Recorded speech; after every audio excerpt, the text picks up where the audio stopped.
Welcome to another episode of the IMG ROADMAP podcast. I'm Dr. Nina Loom, and today I want to share with you about the IMG application audit, and we're going to go into 5 decisions that are silently killing your chances at the match.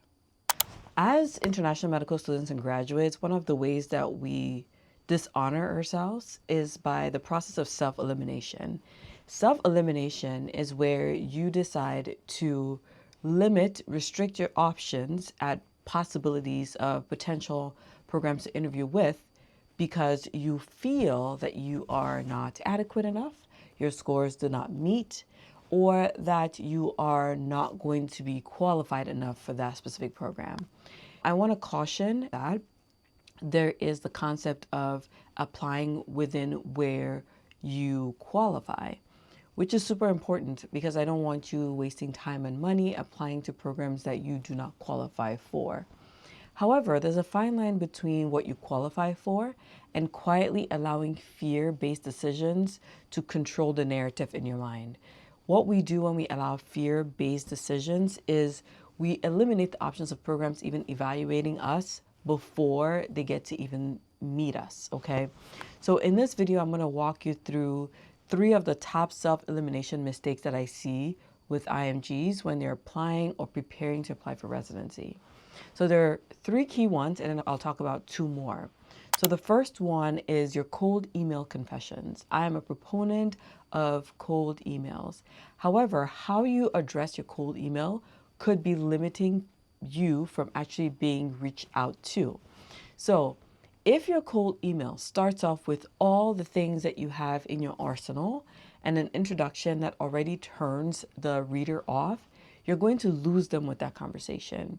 And some of us make the mistake of starting out with things that could easily stand out in a pattern recognition and make us appear less competitive.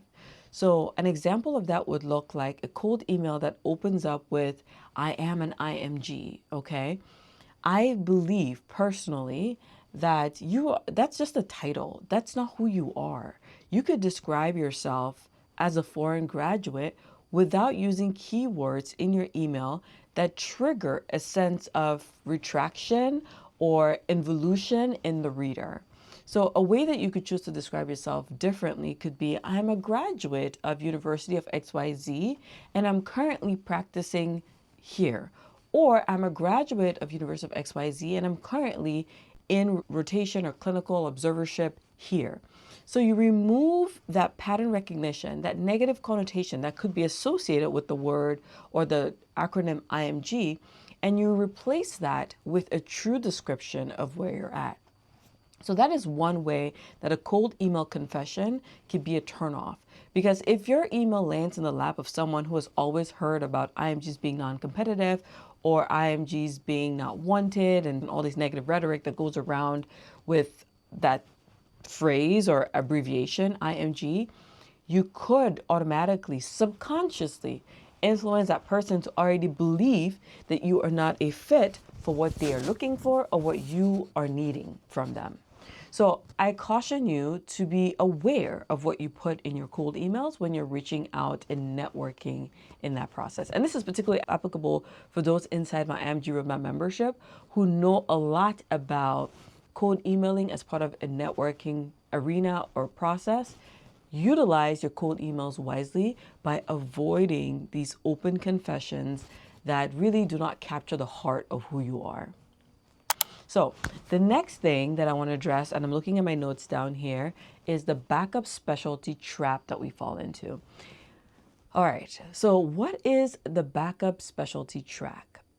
So when you choose to apply to residency, most of us are going to choose our primary specialty based on what we really want to do, based on what we envision our career would be. However, some of us are advised to have a backup specialty, maybe because we don't have the most competitive Step 1 scores or the most competitive Step 2 scores. That being said, adding a backup specialty can allow you the option of having a job. I look at it as a great pivot mechanism, meaning I would rather have a job than be out of a job for a year or 3 years by getting a specialty that I know that I can align with. It's a specialty that I'm also somewhat interested in, and a specialty that I hold in strong reverence. So it's not my primary, but it's a specialty that I can also see myself practicing in and living in perpetuity. However, when we pick a backup specialty that does not closely mirror our primary specialty, we are causing ourselves a big confusion problem. And what I mean by confusion problem is you have these forms, right? You have your ERAS and your residency CAS application forms that you're going to have to fill out as part of residency. The form is being read by a professional physician, a professional of one particular specialty. If your application is going to go to more than one specialty, then your form misses on that holistic aspect, because then your form is speaking to more than one person. Because inside the IMG roadmap, I teach my students how to create an application that speaks to one specialty so that they're being seen and heard. As people are reading the words on the application, they're getting a full picture of who you are. Your application becomes your representation, becomes your CV. It speaks for you in the room before you walk in. So when your application begins to cover two distinct specialties, or it attempts to attract two distinct specialties, the backup specialty can undermine your primary application. Let's take an example of this. If you're in my program, you know that we talk about using the 3Cs framework to determine how we're going to fit specialties into our application. Our core premise is we are trying to paint the picture of genuine interest in primary specialty 1. Yes, we're going to have a myriad of experiences, but the core funneling idea, the filtering idea is we're looking at all these experiences through the lens of our primary specialty. So if we add a backup specialty, that means our experiences are going to have to funnel through, and we'll be presenting our experiences through the lens of more than one specialty. If your specialty interests are closely related, such as maybe, for example, they're all in primary care, so it would not matter as much because all your experiences involve primary care, though they may be in distinct primary care specialties. Key examples there could be pediatrics and family medicine and internal medicine, specialties that dabble in one another to some respect. I must say, those specialties are not the same. They're fundamentally different. Coming from someone with a family medicine and emergency medicine background, they are very different. However, there is some overlap, more so than internal medicine and general surgery. Internal medicine is a foundational specialty, however, and it can lead you to several other specialties. Obviously, advanced specialties rely on you having a PGY 1 year in order to begin in that regard. So there's overlap there. But if your primary application is internal medicine and your secondary is in surgery, I wonder how you're going to represent that in your ERAS form when you're going to have multiple different entries that are trying to convey interest, are trying to convey a promise of dedication and commitment to the primary specialty. There's going to be so much overlap that really undermines your primary application. And that is a key way that I think we as IMGs, unfortunately, begin to sabotage our chances at getting interviewed, whether it's in our primary or in our secondary specialties. So to recap, if you're still following with me, the first mistake that we're making in our process of silently killing our chances with our dream programs is where our cold emails are leading with weaknesses before building any relationship, okay? I talked about a key pattern recognition item that flows in the minds of the recipient of your email and a way that you can pivot away from that. The second thing is the decisions that you're making regarding your backup specialty and how that could be silently sabotaging your primary application. The third idea that I want to propose to you is the idea of your gaps. So your failure to frame your gap is affecting your chances. So framing your gap as an apology and the surrounding fear, anxiety, and shame around your gap is actually holding you back from creating a narrative of growth and progress, okay? So a narrative of growth and progress says, this is what I've done in the past during this time frame. I understand it was not clinically active or clinically relevant to my primary specialty, but it has offered me growth in this area and in this other area. You have to be the one to deduct meaning and reasoning from your gaps. You can no longer expect your programs to ascertain the importance of a 5-year gap in your application. So maybe you were migrating to the United States. Maybe you were moving into a new country, a new state, a new area. You needed time to acclimatize. You were raising young children. You did not have support financially. You did not know about the US system. You were a mother during those years for 3 young children, and you had no support because your family is in a foreign country. Or maybe you were working in non-clinical roles. You were working in an ancillary service during that time.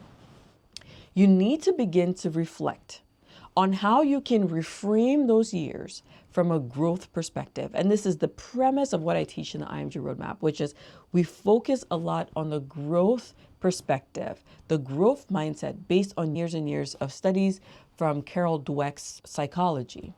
So when you choose to say you have a gap, which I think a lot of us don't really choose to say we have a gap. We have a gap because life happened. Okay, let's just say it. Life happened and then there was a gap. Okay, but when we have a gap, it's important that we take time to reflect on what that truly meant for us. The way that I do this is literally with pen and paper, and it's a very easy exercise that you can do. On one side of the piece of paper, you're going to just make a line down the center, okay? And you're going to write what the gap really was about. So the truth, if you were in a one-on-one coaching session with me and we were going over what this gap really was, that's what goes in here. Delivered 3 children in 5 years, spent time taking care of a sick loved one, was working as a medical assistant or a janitor or working as a scribe, okay, was preparing for USMLE, okay. So those are my real reasons for the gap on the left-hand side. On the right-hand side, you're going to be looking for the answers to this question. During this time frame, what are some key areas that I grew in? Okay, let's say it wasn't necessarily clinical. You weren't practicing as a physician, but you were raising 3 children. What did you learn about motherhood that you can relate back to? What did you learn about motherhood that you can relate back to clinical medicine? So the question is redirecting back to this exercise that we're doing regarding how to reframe our gaps. What did you learn from this experience? Another question is, how did you grow as an individual or as a professional through this experience? And you can break that down into 2. How did I grow as an individual first? How did I grow as a professional second? Okay. What are some other areas in my life, other certificates, other accolades that I accomplished as a result of this? Some of us maybe did dual MPH, MBA degrees. We did Masters of Healthcare Administration degrees during that time frame to dabble in the academic world. And some of us maybe even gained or went back to our undergraduate. So you have a background in business and accounting and management and physical therapy, nursing, and so you went to practice as a nurse. You're going to reframe that idea of you working as a nurse. It wasn't just because you're working as a nurse. It was because you were trying to save up maybe finances to pursue this USMLE process. Or for those of us who went to career medical schools, to pay tuition during those years of medical education. Why don't we, instead of hiding behind the gap, hiding behind the fear, reframe that to this became a financial opportunity for paying through 2nd, 3rd, and 4th year of medical school, right? Because then that explains why we spent 4 years, instead of 4 years in a career medical school, we spent 6 years, 5 years, 4.5 years, and so on and so forth, okay? But this exercise is powerful because it's going to help you begin to reframe those gaps if you can answer those 3 questions. What did I learn during this time frame? How did I grow as a professional? How did I grow as an individual? And then finally, how does that apply to my career path as a future psychiatrist, as a future PM&R physician, as a future radiology oncologist physician? And this is obviously for those who are students, but for those who've already practiced, you can still do that. And if you were in clinical practice, then your gap is even more meaningful because you spend more time in clinical practice at the bedside taking care of patients. So I've walked you through already now the 3rd mistake that we are making as IMGs that is silently sabotaging our chances. And if you can start to look at your application and you begin to audit through these things, you'll realize that you may have been limiting yourself in areas where maybe there isn't as much of a limitation as you have been thinking. So the program did not reject you, but you rejected yourself because you did not give yourself the chance to reframe through these 3 mistakes. Another 2 bonuses that I want to add is the idea of filtering based on scores. And please, by all means, if a program is dead set on their score cutoff and you have validated information, you attended their open house and they stand 10 toes on it, you can save your dollars and not apply there. However, if there's any zone of grayness, if there is a gray zone and they're not really fixed on their score cutoff, please do not reject yourself before they reject you, okay? So be cautious about filtering yourself based on step 1 policies. Be certain first that there is a true cutoff. So when you use a filtering resource, such as one that I recommend time and time again, which is Match Your Resident, and you can use IMG ROADMAP 10 as a code with Match Your Resident if you want a discount to purchase that service, but you can buy a list through them. However, when you buy that list, it's inherent and important that you verify that list to ensure that there is indeed truly a cutoff. Because I have coached applicants who've entered in programs that had a cutoff, but they didn't quite have that mark. But mind you, those programs and those applicants had prior relationship with one another in most instances. So I just caution you as you create your very specific list, be wary and read through, look through the program website. If you can, even talk with them, especially during their open houses, and cross-check before you filter yourself out, okay? The last area, which is still an area that is not very clear, but it's the idea of filtering yourself out from an entire state based on future licensure restriction. So licenses in the United States are governed by the Federation of State Medical Boards. And if you go on their website, fsmb.org, you can learn what states have what restrictions for who gets a license there. But mind you, this is for license after you finish residency. This is the license after you have graduated residency and you want to practice there. When you're in residency, you're practicing under a resident training license, an R license. So it is given and governed by the institution that you're working under or working within. So you cannot have independent practice. However, when you graduate residency, you have to apply for your final licensure. And I caution to say those who do moonlight your residency do apply for the licensure after the PGY 1 year in most states. Please verify with the FSMB before you go down the weeds in this. What I'm trying to share here is some people will look at those licensure requirements and believe that they should not apply to residency in those states.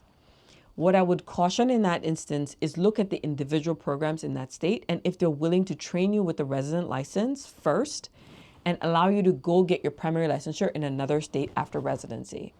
So I'll give you an example myself. I went to a career medical school and we had, back in the day, there was such a thing called a California list. The California list meant if a state was under the California list, there were certain Caribbean schools that did not qualify to have their graduates practice in those states. Tennessee was one of them. And so my medical school has always been on the California list, and thus I could not practice in the state of Tennessee. However, when I wanted to do fellowship, I went to fellowship in the state of Tennessee. The way that I did that was in fellowship, I was practicing only in my institution under an R license, the resident license, a training license, a PGY4 license. And what that allowed me to do was only train there, but I couldn't practice on moonlight outside the university. And it actually never really came up because I wasn't trying to moonlight. Fellowship for emergency medicine was hard enough and I wasn't trying to do the most. So once I finished my fellowship, I moved away from that state and went back to my primary state, Kentucky, where I actually had already received a license without issue. And then in applying for other state licenses, I used my primary Kentucky license to get my future state licenses. So do not filter yourself entirely based on those rules for residency training. What you should do is speak with the institutions that you're interested in and find out from them if that is a barrier for you to obtain a resident license first.